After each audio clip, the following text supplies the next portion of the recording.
Alrighty, y'all. It's been a minute, but you know who it is. It's your girl Cash. I'm back with another episode of the Live Light. We got some. We got. I'm gonna go ahead and let him introduce himself. Go ahead. Let us know who you are. Who are you? Atum Hunter, MC. Come from a group New Age X. Originally from Seattle area, Northwest, Tacoma region, all of that. West Coast all day. I've been up and down Oregon, Cali. Now I'm here in Arizona. Been here about 10 years. Trying to make it happen. Trying to make good vibes, good music. You know. It's really, I feel it. And you said, what's your stage name? Atum Hunter. I just go by my real name. Atum Hunter. I changed the spelling a little bit. It's Atum. It's to connect with the energy of the Egyptian creator god. You know, so I don't know. I didn't want to use because the way it's actually spelled government-wise is the comedian that rocks with that. So I was trying to avoid confusion, but also get some meaning. You know, add some weight to it. You know what I'm saying? So it's Atum Hunter. Straight up spell it. Atum Hunter. And then social media if you're looking for that. Atum Hunter. He said it's the government. Just look up the government. How did you get started in music? Oh, I've always loved hip hop. So I was intrigued by the wordplay and all that when I was real young, real little. I remember my dad playing drums in the garage and all that, and him and my mom were both really into diverse music. So it was always something that was around, but neither one of them were really directly into hip hop, you know. So it also felt like I was finding my own thing, getting into that. So when I would hear cats like Chuck D saying stuff, I didn't necessarily I would say him and Zach De La Roca when I was a real little shorty. Zach from Rage Against the Machine. I remember hearing them and I knew what they were talking about was real important. I didn't understand any of it because a lot of it's political or socio-economic type stuff or whatever, you know. And I could just feel the weight of it though, so I vibe with it. And I would hear cats do stuff that I could understand. Like I would see, I don't know, like Will Smith and DJ Jazzy Jeff, Fresh Prince and DJ Jazzy Jeff back in the day. Home base. I used to have the home base tape. And I would hear how he would go from real lighthearted rhymes, right, to all the way to "You saw my really good bitch." You know what I'm saying? I was like, I heard him cuss. I was like, wait, what? So I saw a different side of somebody that I would see on TV and knew a different way. So I knew that could show a whole different side of things, right? And so then, you know, like cats like Eminem come along and he started just playing with words like I've never heard before. Yeah. And that's really, I was probably like 11 or 12 when he's dropped. And that's when I wrote my first rhyme when I was 10. It was like mimicking someone else's rhyme, but that was really when I was like, okay, I want to learn how to really do this. So impressed with what I'm hearing this cat do, even if a lot of it doesn't vibe with me on like the topic level. Some of it did, some made me laugh, whatever, but everything he said was just impressive as hell, right? So I wanted to learn how to do that, you know, and I would hear other MCs that would inspire me too, but that's really how I got started, was just getting pushed to it by feeling like a challenge, you know. So I used to read a lot and all of that as a kid, you know, and that's like words and wordplay and language, and to hear it used like that was just mind blowing. Yeah, even like that's one thing for me. I'm still trying to write my freestyle, but you know, hearing the wordplay and the delivery and how words can, you know, people can break up words differently, and you know, then you have this beat behind it where you have to almost follow it, you know what I'm saying, and to be able to break down, it's amazing, you know. And for you to start that, you said 10 years old? That was the first time I really started moving the pen with it, yeah. Wow, 10 years old. It was an episode of All That. I don't know if you ever watched that back. Yeah, that's it. Yeah, so they would have the musical guest at the end, right? And I remember one time, what's his name? Kel? Yeah. Kel's the skinnier, was Keenan. Kel. He jumped on stage with a group and dropped a verse. And I was like, hold on, this dude can rap too? Yep. And so I remember liking the verse, and so I remember the cadence of it, I remembered. And I just started putting my own words to it. So I see like, okay, this is the structure, let me put my own stuff in. And then from there, that's kind of how I learned how it worked. But I didn't know how to count bars or anything. So I wrote like 50 bar verses. You know what I'm saying? Just get 10-minute freestyle. Yep. But that's really was the first rap, was watching all that and modeling it after Kel's verse. I don't even remember the group or the song or whatever, but you remember it was Kel. Shout out to Kel, you know what I'm saying? Real you talk. Out here really inspiring talk, folks man. outside of the orange soda. Outside of the Orange City, yeah. I wonder if anyone ever said their first raps was inspired by Right. them. It's the And first that's, time I realized that how kind of out there that is. I'm like, that's what makes us all different, you know what I'm saying? And that's why it's like we always got to keep going because, you know, he didn't know that him jumping on stage was going to inspire Adam Hunter one day, you know what I'm Not at saying? He all. just did it. But I know you do, you know, outside of the music, what else do you do? A little bit more. I know you do a little bit more. So I do some audio engineering too. I went to school for that.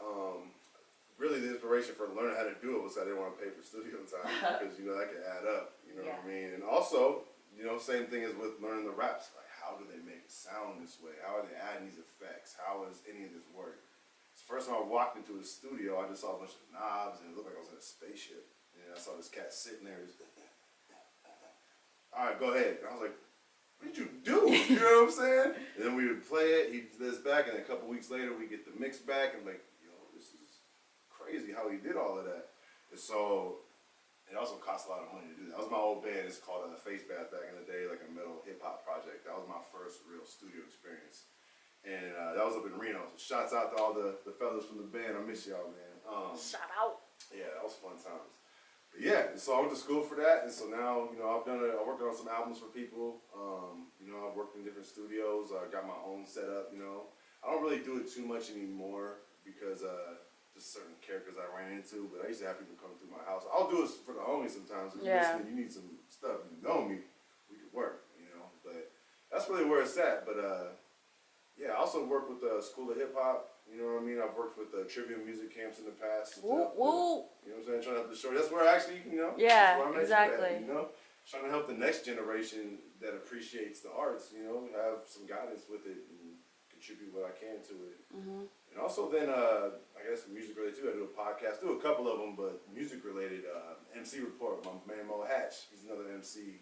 You know, he's from Chicago, but he lived out here. I met him actually recording his album. He hit me up. You know, he knew my homie. Hit me up. We got his first project done. It's a good experience, and again, you never know where things lead. Yeah. Now we be rocking with the podcast. We're actually putting together a little EP. We just finished season, I want to say 3 of our podcast. So when season 4 drops, we're putting out an EP with it. We're gonna start doing that for every season now.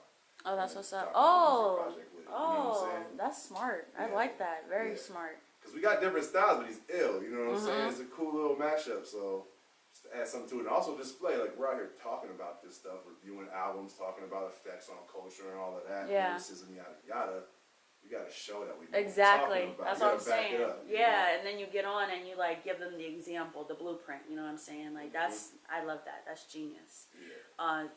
You know, doing this so long and whatnot, how do you stay like motivated? How do you continue since 10 years old, you know what I'm saying? Like as an artist, entrepreneur, and still having to like adapt over the years to, you know, adult life, you know, bills, responsibilities. Like, how do you still stay motivated every day to get up and do this stuff all the time?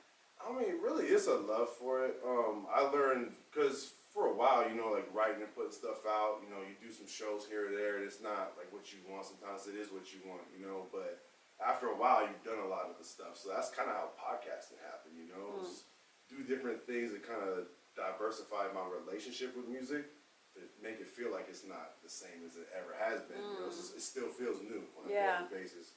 Because now, you know, not only am I writing stuff, I'm listening to stuff I never would have because we're reviewing, we're checking out what's going on in the culture. And I feel like that does impact me not just as a person, as an artist too. Yeah. You know, I feel more plugged into the whole of hip hop, not just what I like. You know what I mean? So it's not like I'm gonna try to go appeal directly to them, but I feel like I understand it more. So you know, it's nice to be plugged into the culture like that. So that gives me juice with it too. You know what I'm saying? Even if I don't feel like creating, now I can go explore too. You know what I mean? It didn't feel like that for a long time. Honestly, to my detriment, I got kind of locked into what I like. You know what I mean? Yeah. You know, but Comfort zone. not even comfort zone. Sometimes I'm gonna be real. Some of the stuff like, oh, I can't rock with some of this new stuff. Oh yeah. You know. And at every point in music, not all of it's been for me. There's been people I like and don't like. So I kind of opened myself back up to that, and it kind of made me feel like I'm reconnecting with it because the byproduct of that, I feel like I built like a wall around myself that disconnected me from it for a while, you know. And so I didn't create as much. I wasn't as motivated to be an evolving artist until I exposed myself to different stuff. You know? Yeah. So I think that's kind of how I stay fresh with it now. Is just stay in tune, and also as I'm getting older, like doing stuff like working with the kids. Yeah. That's a big thing for me because sometimes like when I say I can't rock with this new stuff, like, right? So when I would get closed off, it'd be like I'm losing hope in music. When I be closed off to the good stuff that's being created, not just that, but when I see like little kids and they're talking about stuff that I do relate to, but then also introducing me to good stuff, I'm like, oh man, there is hope, there is a lot, there is, wow, you know, it's a lot of good energy in this, and it's probably the third year I've done it this past year, and I think as long as I can do it, I'm gonna keep doing it, man, because I feel like you're giving back, you're getting something, and it's gonna help me as an artist. So I think all of those things kind of combine to help me stay motivated to stay active with it. You know? Even if I'm changing direction or diversifying or doing different things and not just being an MC with it now, still I feel more motivated. Yeah. You know? Yeah. So you would say like opening up your perspectives, because I mean, how old are you, if I may ask? 34. 34. Yeah, 27. I'm 27, and how you're explaining, you know, you just weren't rocking with certain things. You know what I'm saying? Because like we're just like 90s was the place to be. I don't know. That's just me. Yeah. Like 90s, you know, that type of vibe, that music, that type of music that puts you back to like when you were a child. Like me, I always like, if it can remind me of the time, like my dad's a big music head too, like driving in a car with my dad with the sun down, with the rooftop down and stuff. If it can take me back to a place like that, that's good music. But a lot of the things not good music, no shade to anybody. But, you know, it's just a good feeling for me. And a lot of the things that we hear now, it doesn't take us there. You know what I'm saying? So, like, how important is it for us to open ourselves up and, you know, kind of switch the flip on our perspectives, I guess you can say. I think that's hugely important. I think, you know, analyzing the game right now, you see a divide. Kind of describing like where I represent more of the OGs. So I'm kind of in the middle, I guess, of like the OGs of the game and the young bucks. I'm kind of that middle generation. And so you see a divide very clearly.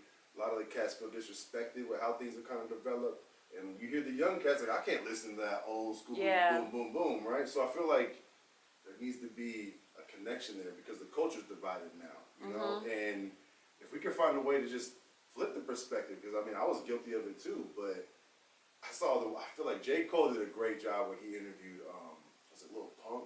Because Lil Pump said something to diss him in the track, and instead of just going for his head and all of that, he sat down and had a conversation with him and tried to figure out and understand the younger generation of rappers. And it's like, wow, man, you know, this is something I would have never done. I respect you for it, and I feel like he's trying to attempt to close that gap. Because if the culture is united, it's stronger and better. Because then this side understands this side more, they'll appreciate that they actually paved the way for them to do what they're doing.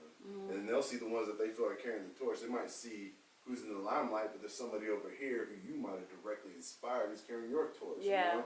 So I feel like it would give more appreciation, acceptance to the diversity within hip hop, because there is party music, there is political music, there is just bars, there is battle music, there's all of it, and there's room for all of it. But I think the elitists in MCs sometimes will be like, no, this is the real shit. This is the real shit. You know? That ain't real over there. Like, yeah, that's real too. It's not what you do. You know what I'm saying? You might not understand it, but it's real to that person. Exactly. You know? Exactly. I'm respecting everybody's grind, you know what I'm saying? Because whatever you're talking about, whatever you feel is important to you, you know, it is important. And for people to put it out there and be willing to take that step and put action towards it when a lot of people don't, like, at the end of the day, we just gotta respect it, you know, either way it goes. If you don't rock with it, cool, but it's like if you don't love it, you know, you love it, you like it, I love it, but I just don't have to participate in it, you know. It's just loving people for exactly who they are. You know, everybody's different. Creativity, art is different for everybody. So I had to learn how to just respect it. I respect everybody's grind, everybody's hustle. Am I gonna play it when I get in my car? I don't know. Am I going to listen to it once? Definitely, if you send it to me. You know what I'm saying? I'm definitely going to try and open up myself change those perspectives, because that's where we grow too. You know what I'm saying? Like how you said you were able to open up, and now it's like you're that's how you keep, it sounds like that's how you keep your creativity going as well, which Yeah, it then helps, pours yeah. out into your music, your podcast, you know, just you giving back, you know what I'm saying? So that's, I just wanted to ask you that. But you know, let's see here, with you wanting to give back, you know, you being 34, still, you know, a great age. You know, everybody's young. What is age? What is age? What It's is not long time? you've been here, You know know, what what I'm is time? You know, with everything that you've been through, everything that you've had to experience so far in your career, if there was one thing, you know, that lesson, that hard lesson that you had to learn, if there was one thing you could tell somebody to avoid them from going down that path and having to learn that lesson the hard way, what would that be? That was very long-winded, but I feel Nah, like but you got it. that's a real question. That's a super real question. I mean, my real ass answer for it would be kind of touching on what we just talked about, right? With letting myself get closed off and shutting off to a lot of the culture. I feel like I let myself get negative with it because things were different than how I foresaw them or whatever, right? So that led me to get kind of down on things or whatever. I had to pull myself kind of out of it. And I feel like that set me back and put me in a place where ultimately, yeah, I opened up and it's good. But I feel like if I would have had this approach from the jump, there'd have been all kind of connections I could have made. You know what I mean? There'd have been all kind of experiences I could have had. Who knows what kind of collaborations or music or just anything that could have came. So I would say the biggest thing is just don't close yourself off. Don't become, and I've seen it even in different ways that I've done it when people's egos make them closed off or whatever, you know, like, oh, I'm too good for this or too good for that or whatever. Just be open, man. You never know. Like, they might not even be like an MC. It might just be somebody who knows somebody, or somebody might just want to rock with you and follow your music. You know what I mean? They might just not rock the same kind of clothes that you used to vibe with, so you might shut them off or whatever. Nah, don't do that. Just be open, man. There's a lot of beautiful energy and beautiful people in this industry, and even some of the people that act tough and all that underneath it all, they're just as beautiful and vibrant as everybody else. Yeah. You know, it's just sometimes for whatever reason they'd be afraid to show it. They show it differently. Yeah. So just be open to connection and making this thing a united culture. Because I came up in a time where it was a lot of transition, and I'm sure it's gonna happen again. You know, it's unpredictable, but be open to it. Because I wasn't. To be honest, plain and simple was not open to where it was going, and it set me back. And not just as an artist, but as a person, I feel like it really did set me back. So That's real. just be open, man. I feel so much better not be like, oh, what's this? Yeah. You know what I mean? I'm like, I feel like it's harder to do that. It's harder to like close shit off than to just like open up, and if anything, hear it out. Just hear it out. Like what harm is that gonna do? Especially like, you know, with you being so with us being so closed off to things. Where has that gotten us? So why not? Why not just try something different, starting with just your mind, your perspective, how you're looking at things, people, experiences. So like, that's real. Like, I appreciate you sharing that, for real. Like, oh, for sure. I've never been asked that question. That's something. I mean, I'm sure there's other things too, you know, that I would definitely love to help people avoid, but that for whatever reason comes to mind. Stay open. Yeah. Stay open. It's been really like, it's been a vibe. I feel like we could really go deep into things. Like, for a while, I have to bring you back for a part 2, like in real life. I'll bet. Because we need to do that in a way that can keep people's attention. But where can we find you at, Atum? So I'm on. I need to do better with social media, but I'm on Instagram. It's ATUM_Hunter. On SoundCloud, you can find a lot of my solo stuff. I think it's just SoundCloud.com/AD-verse. Also alias Adverse. Another dope verse, what that stands for. And then music. New Age X is my group. We're on anywhere you can find digital music: Spotify, iTunes, Apple Music, YouTube, wherever. We have an album out right now, Planet X, that we released recently. And then we have one from a few years back called Into the Fifth Dimension. And also on Dat Piff, you can find our original project. It's called The Dawning. It's a free mixtape album. It's all original stuff, but we just couldn't clear samples. You know what I mean? So that's why we released it on that platform. That pretty much, I feel like, covers it. Was it Snapchat? I think it's Adverse 253, but don't quote me on that. Matter of fact, I probably look right now. You said just follow him on the You know gram. what I'm saying? The Follow him gram's on the where it's gram. at. Yeah. I don't even be on Snapchat. It's Yeah. the gram. Like when I don't people even know mention I'm that, saying I'm like, Just trying to dang, think that of these still things. is around. It is. I don't even be on there like that. Well, it's definitely been a pleasure having you. Yeah. It's a pleasure to be here. Yeah, definitely. I really appreciate your time, your energy, and your knowledge that you just was able to share with me and everybody else that's gonna watch this. So, another episode, y'all. We are out. MC report.